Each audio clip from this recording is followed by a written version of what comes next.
Assalamu alaikum. In the previous video, we learned how to write a discussion essay. And in this video, I'm going to teach you everything you need to know about opinion essays. So let's watch. You would know opinion questions based on the question itself. To what extent do you agree or disagree? So when you see this, to what extent do you agree or disagree? You know you're going to write an opinion essay.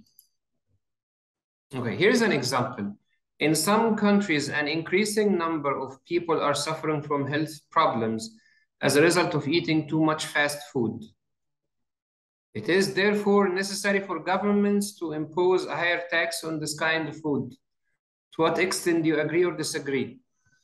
Now, in the previous part, we started discussion questions. Do not confuse discussion questions with opinion questions. With discussion question, they want to know the two sides, the ones who agree and the ones who disagree. But in an opinion question, they just want to know your side. What do you think? So if you agree, you're going to focus on that. You're going to mention the reasons why you agree. If you disagree, this is what you're going to do. You're going to write the reasons why you disagree. So we only care about one opinion here, which is your opinion. We don't care about two sides. Nope, one side only. Now I'm going to show you how to write an opinion essay. The structure is going to be different from the structure of a discussion essay. You have the introduction in which you have to mention your opinion clearly. That's one big difference between discussion essays and opinion essays. And then after that, you have supporting paragraphs. And they are divided according to the reasons, not according to the opinions. In a discussion essay, you had the first opinion in the first paragraph, the second opinion in the second paragraph. But here in the whole essay, we have one opinion. So the body paragraphs are divided according to the reasons that support your opinion. If you have two reasons, you're going to write two paragraphs. If you can think of three reasons, then you're going to write three paragraphs. But you shouldn't write more than that. You shouldn't write four reasons or something like that, because you will not have the time to do this in the IELTS exam. So you write from 2 to 3 reasons, and that's it. And finally, in the conclusion, you write a summary plus a piece of advice, or maybe just a piece of advice. Okay. In the introduction, what do? You paraphrase the question. You try to provide some attraction, and you also shed light on the main topic. And then you write a thesis statement. What's a thesis statement? That's your opinion, whether you agree or disagree. And finally, you write an outline statement. What's an outline statement? It's a summary of the reasons that you're going to mention in the body paragraphs. Okay. Step 1, in the introduction. The original question is like that. In some countries, an increasing number of people are suffering from health problems as a result of eating too much fast food. It's therefore necessary for governments to impose a higher tax on this kind of food. So paraphrase, you say, it's arrogant that governments should levy a tariff on junk food. Levy means impose. Tariff means tax. Impose a tax on junk food, because the number of health risks associated with consuming this kind of food is on the rise. That's not the whole introduction. It's just one part of the introduction, which is the paraphrase of the question. You still have to write the thesis statement, which is your opinion, and the outline statement, which is the summary of the main ideas illustrated in body paragraphs 1 and 2. Okay. Thesis statement. My opinion. This is a constructive suggestion. That's it. That's your opinion. You don't have to say, in my opinion, so and so and so every time, because when you write it like that, it indicates that this is your opinion because you're the writer. You're saying that it's a constructive suggestion. Okay, step 3, outline statement. It includes the reasons for my opinion and the outline of what the body of the essay is going to be about. So the outline sentence is here. Raising taxes has proven to reduce consumption of other harmful products. Also, the generated income could be used efficiently to counteract the detrimental impacts. So the first body paragraph is going to talk about the reduced consumption of other harmful products. The second body paragraph is going to talk about counteracting the harmful effects of junk food. Okay. The whole introduction is going to be like this. It's argued that governments should levy a tariff on junk food because the number of health risks associated with consuming this kind of food is on the rise. This is the summary. This is the paraphrase of the question, and it includes the main topic.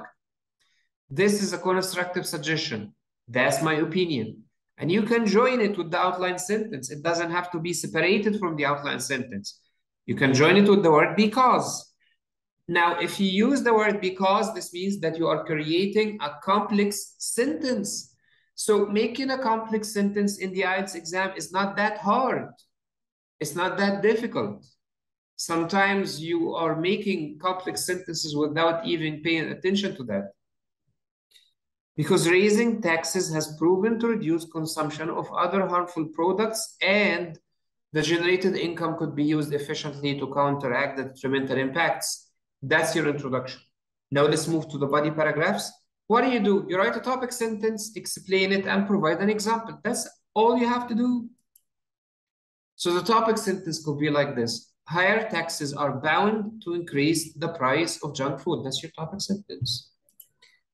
Explanation. Manufacturers would pass on these taxes to consumers to maintain their profit margins.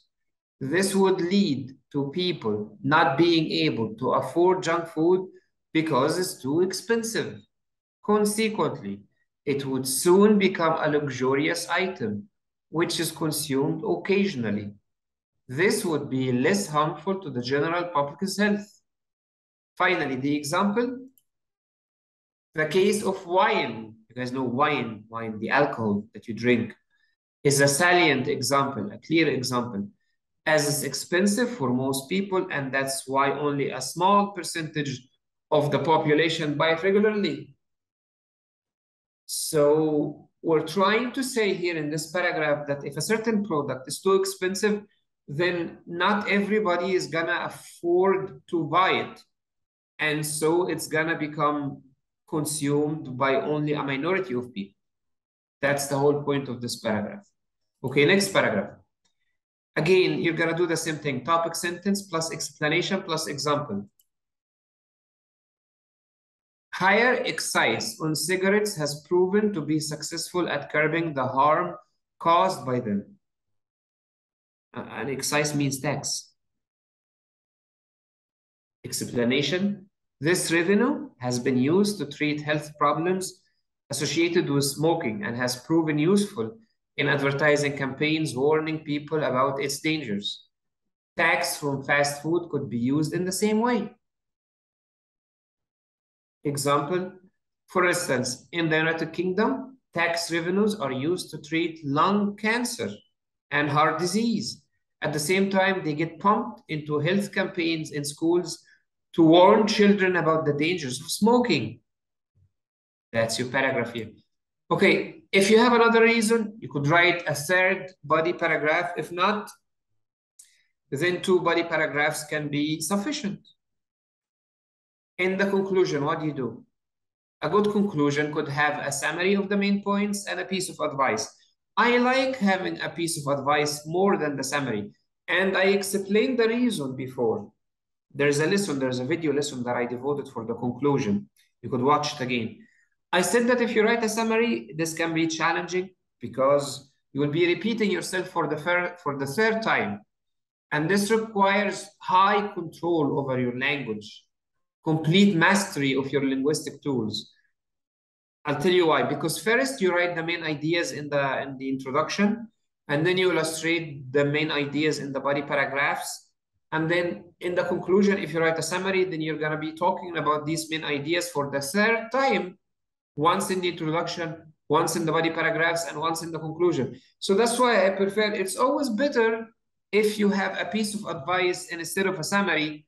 This way you cannot be accused of redundancy, because even though you're talking about the main ideas, but you're discussing them as some advice. You're not just illustrating them again without telling us what we need to do regarding them. So providing a piece of advice is a great way to avoid redundancy, in my opinion. So it could be like this. In conclusion, junk food should If you use the word should, it becomes a piece of advice. Should be taxed at a higher rate because of the good precedent set by alcohol and tobacco, and the fact that the increased cost should reduce the amount of fast food people buy. Okay.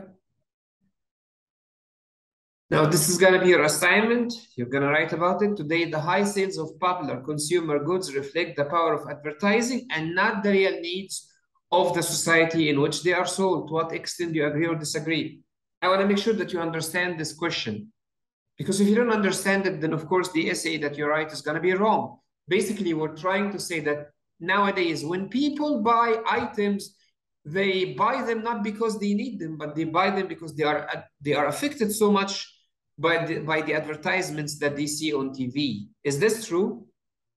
For example, when people buy a new iPhone, do they buy the new iPhone because they need the new iPhone or because they were influenced by the power of advertising? I'd like to know what you think about that in your essay. Write it and give it to me so I can check it and give you feedback and tell you about any mistakes that you're making. Thank you so much for your time, and I will see you in the next video, inshallah. Have a nice time. Assalamu alaikum.